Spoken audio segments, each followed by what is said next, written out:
Stock Market for Beginners 2021 edition. If you are new here guys, I'm Amol and this is a financial education video. In this video, I'm going to tell you what are stocks. If you're a beginner, you are going to get a tremendous value from this video. And if you do, hit the thumbs up. So I'm going to take you through some of the most important questions you ask yourself if you are a beginner in stock market. Kind of like, how do you invest in stocks? What are stocks? What is a stock market? Where do you buy stocks? How do you make money from stocks? What are different stock market strategies? There are tons of different strategies, like what are they? Where do you learn about stocks? How are stock gains taxed? So if you make money on stocks, like how is the tax different from regular income? How long to know everything? Like how long does it take to kind of accumulate a lot of knowledge in the stock market? How much money should you put in your first year of investing? If you are lazy, can you still make money from stocks? And is it worth even investing small amount of money? So we are going to go through all these questions, some of the biggest questions out there that you have. So let's begin. So first thing first, what are stocks? How I want you to think about stock. It is basically ownership in a company. Okay, it's ownership in a company. That's how you should be thinking about stocks. So if you are buying one share of Apple stock, for instance, right, you are now part owner of Apple Corporation. You are a very small owner of Apple Corporation, but you technically are a part owner of Apple stock. You go and buy a Coca-Cola share stock or 10 shares or 100 shares, you are a part owner of Coca-Cola Corporation. The more shares you accumulate, the bigger of a percent of owner you are. Now, most people are average Joes out there. If you are investing, let's say $1,000 or even hundreds of thousands of dollars, you are a very small owner in that company, but you are still an owner of the company in the stocks trade. On the stock market, which is basically where shares are exchanged, people are buying and selling stocks constantly for many different reasons. The markets open Monday through Friday to open 7 hours a day, every day from Monday through Friday, and unless like it's a holiday or something like that, then the market are closed. And you can sell the stocks anytime you want. You can buy and sell anytime you want. You are literally part owner of a corporation. That's how you should think about it, okay? And it's pretty cool because you can think about it like you can go from basically having no ownership in anything in life to an actually part owner of a major corporation. Now, where do you buy stocks? Like, where is that where you actually buy stocks out there? There are a few different apps in different platforms and whatnot. I'm going to kind of talk about two. Some of the people, if you are beginner in stock market, especially if you are investing small amounts of money, there's an app called Robinhood. That's more likely going to be good for you. This app called Robinhood is awesome for most beginners in the stock market because they don't even charge commissions. So essentially meaning that you can buy a stock and they don't even charge you for buying that stock. You just have to pay how much the shares were sold for. Let's say you are buying Home Depot shares, right? And let's say the Home Depot was trading $100 a share. All you need is $100 in your account and you can buy a Home Depot share for 100 bucks. It will charge you commission on the almost every other platform out there actually charges you a commission, meaning that you can act out, pay a fee every time you buy or sell a stock. So for most beginners at stock market, Robinhood is good. Customer service levels may not be as good as some other platforms and whatnot. The one I mainly use, the company name Fidelity Investments. I have been using them for a long time and they are phenomenal. About $5 the commission per trade placed out there. Whether you buy one share or 1,000 shares or any across the board, the charge about $5 a Fidelity investment. I really love them because they have really good customer service. I feel like they also have very good security and things like that. But customer service, like I can call them up any time of the day and they are there to answer my questions. So in there, other ones you can do out, they are like Scott Trade, Knee Trade, in TD Ameritrade. But in my opinion, like it depends. If you're looking for a really good customer service, you're probably gonna want to go Fidelity and such. If you got bigger amounts of money, probably Fidelity. If you are investing small amounts of money, you don't care as much about customer service. You just want to know the place trades with no commission, the Robinhood app. It is going to be phenomenal for you guys. Now, the next question, how do you actually make money from stock? So, as a beginner, the stock market, there are essentially two main ways you are going to have a chance to make money from stocks. There are more complicated ways to make money from stocks, and we are not going to get in those options, things like that, as a beginner in this stock market video here today. But essentially, how you can make money from stock is that you buy a stock. Let's say you buy a stock ABC and you buy for $100 a share. Hopefully, over time, you are holding those shares, it goes up in value, it appreciates, no different than anything out there like real estate or any property you buy, and it appreciates over time.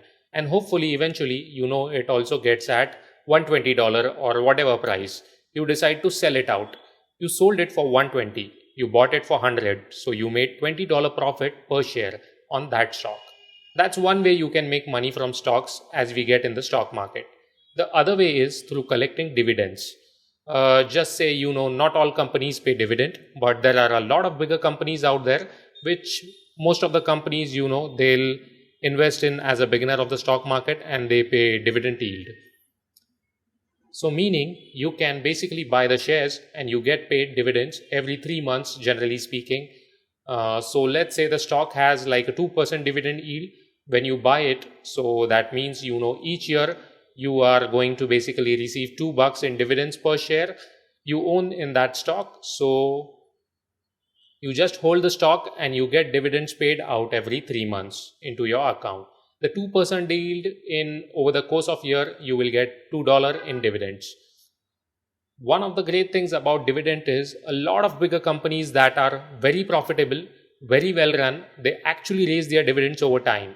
So although when you first buy the stock, you are getting $2 per share out to your per year right, in over time, as long as they continue to execute on their strategies, also over time you can start getting $4 per share and then $6 per share. And dividend generally increases. There are massive amount of companies out there that constantly raise dividends in like 20, 30, 40, 50 years in a row. And these dividends are bigger and better. All over time, goes up and up. So those are two main ways as a beginner the stock market can make money. One is by your share increasing in price over time, you selling it for profit, and the other way is obviously through collecting dividends. Just one disclaimer about dividend is you don't always count dividends because the company can cut dividends at any time. Most bigger companies usually don't unless they go through some financial troubles, and you want to stay away from those kind of companies. So that kind of covers the main ways you can make money from stock market. Now the next question, what are different stock strategies? And they are like three, almost everything branches of these three stock market strategies. All right, I tell you what one I do. So first one, this one I do not do, but there's one called day trading, and there's another one that's called swing trading. And once again, almost everything type of investing or trading goes off these three strategies. And then there is long-term trading, buying and holding basically. One strategy, two strategies, three strategies. Now the goal of each of these are very, very different. Okay, a day trader is generally really trying to get out of a stock very quick. So they are trying to capitalize on a very small movement in the stock. Basically, that's how they are trying to make money. Buy a stock, and if it goes a few cents or a dime or whatever, they are going to sell, trying to book a profit that way. That's one strategy. I definitely don't do that one. Swing trading is more like me. There are a lot of different ways you can swing trade, but it might be something like you are really bullish on the market coming up in the upcoming week. You think the government's going to come out with some good economic data. You think a specific company that's going to come out with some amazing earnings or something. So you go ahead and buy a stock for a short term in trying to swing trade, hold it, it goes up and everything goes your way, and then you sell it out, hopefully making a profit. That's another strategy. That's also a short term in nature, but generally this is much longer term than that, something like day trading. Usually swing traders are doing something for a full day or maybe even a full week or maybe even a full month. Day traders are literally just getting into stocks like within minutes or something like that, sometimes even seconds within the machines. It's not for me. Personally, that I really like is long-term buying and holding. So there are a lot of different strategies. Even in long-term buying and holding, there is a different strategies, like some people buy stocks and say I'm going to take the stock to the grave with me, as in we'll keep the stock forever. So they buy the stock and like just hold it for an entire life, and hopefully over time they get paid out mass amount of dividends and the share appreciates over time, and that's awesome for them. And there are some other people that, like me, my kind of horizon for long term buying and holding is more like 3 to 5 years. That is what I'm looking. It does not mean I'll hold a stock for 3 to 5 years, but what I'm thinking about the company, I'm kind of thinking like 3 to 5 years out, because that's what I kind of like realistically. 10 years from now, that's too far into the future. 1 to 2 years out, in my opinion, that's just short term in nature. So I really got to think like, where is this company going to be in 3 years from now, 5 years from now, maybe 7 years from now? That's kind of my strategy there. I'm basically buying these stocks sometime just to collect evidence depending on the stock, but sometimes I believe these companies going to appreciate greatly over next 3, 5, 7 years, because they have a lot of factors going for them. And this is the one that is, in my opinion, the most people can pull off. I think for most people, your work ethic, your passion for investing, I think most people can become long-term investors in companies. This isn't Warren Buffett type philosophy where you buy stock, you hold them for several years, hopefully they appreciate over time and you can collect dividends. If it's a dividend paying company, these are the ones most challenging in my personal opinion. So from the strategies out there, I'm definitely down here with the more of a long-term buying perspective. Now, by the way, you can sell the stock at any time. So if you're wondering like how long do I have to hold the stock, like you buy a stock, within seconds you want to sell it, you can sell it. That's one of the beauties about stock market investing, and different from a lot of other like real estate investing. Like you can't just magically sell a house the other day. The next question, where do you learn about stocks? So the best place to learn about stock is, let's say you find a stock, okay? Look into Google stock. All right, let's say Google. So you have to go to Google search. Then what do you have to type is Google investor relations, okay? Investor relations, all right? And when this is typed in, basically, generally speaking, almost every single time, whatever company you search, investor relations, it's going to be the first tab that comes out, and you can click on it. Let's say you type Coca-Cola and Coca-Cola investor relations. If you want to look at Pepsi, so type Pepsi investor relations, Apple investor relations, generally going to be the first thing that comes up in the Google search engine. Okay. So you go ahead and click that. Now you are into the Google investor relations page. And that one of the places I would like to stand is what's called 10K, or the annual report. Okay. The annual report, and I suggest you read this entire annual report 10K. You are going to find out so much incredible amount of information that's going to give you a very good understanding of the business model. In the 10K report, you will see all the financials of the companies. Then we are talking income statements, the balance sheets, all those type of things.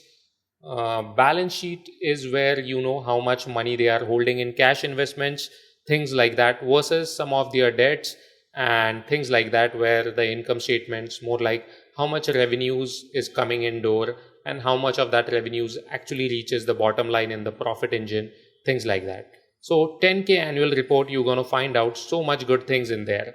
You're going to find out, the strategies here to find out who their competitors are, why their business was up or down versus last year, and almost anything you could possibly want to know is going to be in the 10K annual report. After you are done that, then I suggest you listen to latest conference call. Okay, companies will all have their latest conference calls available on the last quarter. Listen to that kind of fully and just kind of, judge of that. Then after that, I suggest you read what's called the 10Q, which is a quarterly report, which also be on their investor relationships page. And after you got all three of these things, you should have a pretty good understanding on if this is a business you are interested in Googling more into in the future, as far as like looking at key ratios and things like that. And if it's something you're still not, you still don't understand the business, you have listened to the latest conference, you read the 10K, and you still have no idea what the business does, its competitive advantage, or why their business is good or bad, then it's probably not the company for you. You should probably look into another company. Generally speaking, after you have done all these three things, you should have a pretty good understanding of the business.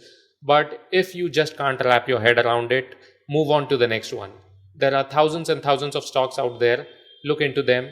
So if you don't understand one, like, don't sweat it out at the end of the day. Then you can use websites like Yahoo Finance and CNBC and some other different websites out there to kind of look at key ratios in different statistics like that. But here, 10K annual report is that where the juice is. Okay, here's the Meet Investor Relationship page.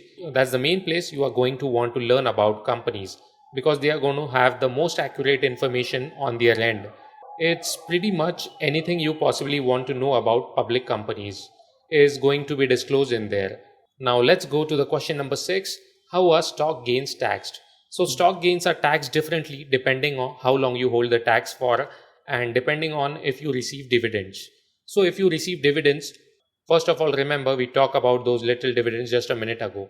You receive dividends into your account, that's basically it would be taxed at. Right now, I believe the government's taxing is somewhere around 15% rate. I think it can go up to just under 20% rate. If you get a huge amount of dividends or whatnot, but for most people, you will be taxed 15% rate, which is greater for most people because that's probably a lower tax rate than what you get taxed for your job or something.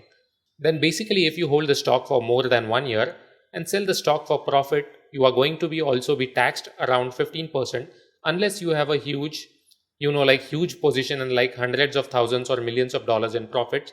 Then I think your tax will be little bit closer to 20%. But for most people out there, you are going to be taxed at 15%.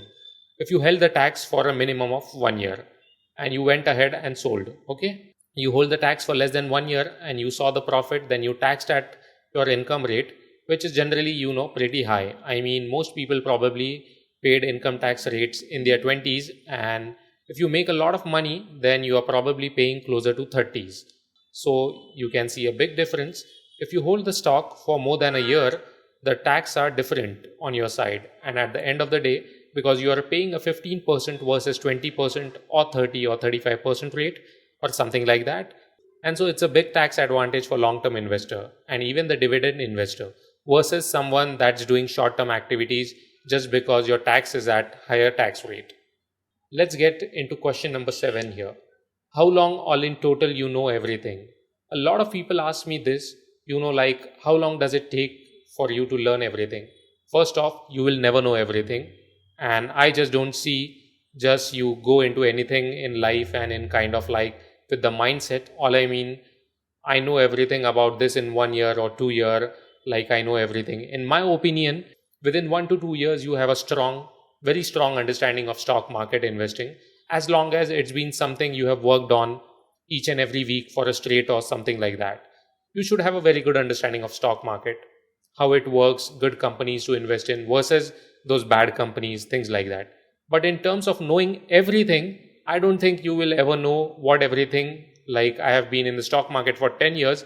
I wouldn't consider myself like I know everything about the stock market and like I'm a genius and same thing. I hope I never get that mentality even when I hit 20 years or 30 years in the market. You get a lot of experience, yes, and as the time goes on, everything is cumulative in the game, meaning you get smarter and smarter with your decisions making over time. As long as you stay away from those bad things and bad decisions, as far as like margin and things like that, which we won't get into in this video. But don't ever touch margin, something like that. So you avoid those things like that. The amount of stock I understand, their business models, and I haven't looked into on the scene a few years. All I have to do is do a quick refresher company, and I'm thousands of companies in my head already. Imagine somebody like Warren Buffett that's been doing it for 60, 70 years. I know everything. I just don't think it works that way. You are always getting smarter. You always get your decision making should get better and better as time goes on. All right. So that is the question number 8. How much money should you put in your first year? Well, in my opinion, I want you to have a look at your stock market strategy and you decide which one you are going to go after. And you decide what type of stocks you want to invest in. In my opinion, it's better to start small. The reason being, by small, I mean generally hundreds of dollars or maybe a few $100s or $1,000. or a few $1,000s like that. It's generally better to start small. That's why I love when younger folks they get started investing, that you're just 18, 19, 20, or in your 20s or something like that. Because generally speaking, if you're in those age brackets, you don't have much money to your name. I think that's the best position though. The ones I worry about is a person that is 48 years, all they have studied stock market investing, learn the strategies, they think they are ready to go, and they got a $500,000 saved, and they put all 500,000 or a quarter million of those dollars in the stock market right off the bat. That, in my opinion, don't do that type of stuff.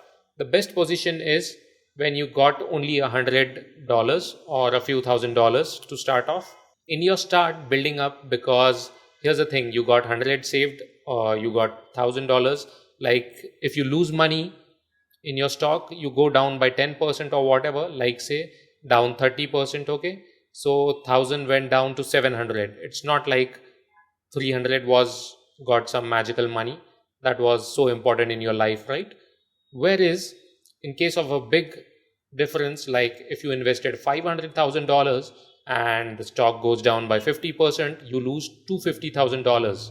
So that is a big amount. So in my opinion, smaller amount is the best way to go for. Now, the question number 9. I am lazy, I don't want to do stock. Okay, let's say you are lazy, you don't want to look into investor relationships page, you don't want to read the annual report 10K, you don't want to listen to conference calls, you don't want to study companies. Can you still make money from the stock market? Yes, you can. So basically you can still have a 401k at your place. If your workplace for company, you can buy an index fund or something like that. That's basically just tracks how well the market does over time, how well you do over time, something like that. That's perfectly fine. You can still benefit from stock market over time without picking individual stocks. In my opinion, if you have a passion for and you have the work ethic, I think picking individual stocks is great. I think it takes your financial power into your own hands rather than having somebody else dictate the financial power. I think it's great, but it's not for everybody. Just because some people just don't want to put in the work ethic, or they don't have the confidence in themselves to make the investment decisions. Say Apple stock is undervalued here, okay? Amazon stock, they are going to go bigger in future. I'm investing in Amazon stock. Shopify, I love Shopify, believing that the company is going to go big over time. I think it's going to grow massive over the next 5-10 years. Tesla, so some people, and they don't know how to deal with the volatility, and that's fine. You can still benefit from the stock market, just max out your 401k and maybe invest in index funds and track the stock market or whatnot. There's no shame in that at all. The name of the game is growing and growing and growing. I think it's definitely possible to outperform the market over time as long-term investor, as long as you put good amount of work ethic and stay disciplined. But if you don't do that, like, you can still benefit a lot. Now the last one, is it even worth investing small amount of money? Remember, we talked earlier on just a few questions ago how much you need to start in the stock market, or how much should you be investing. There's only few $100 or $1,000, and some people say, man, it isn't even worth doing, because let's say you have $500 in stocks, right?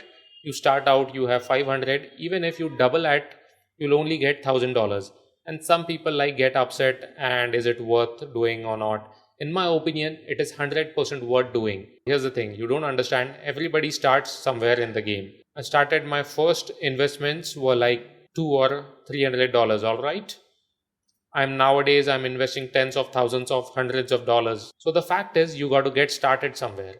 When you started in this game, whether you are talking about 300, 1000, 2000, 800, it does not matter, guys. Now with the Robinhood app, because you don't have to pay commissions, you can invest like $50 at a time. It does not matter. And the name of the game is just getting started. Okay? Get started in this.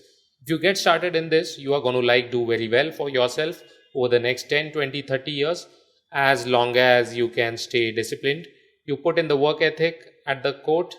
But if you are always viewing it as, I don't have enough money to get started, only have a certain amount of money, you are never going to start.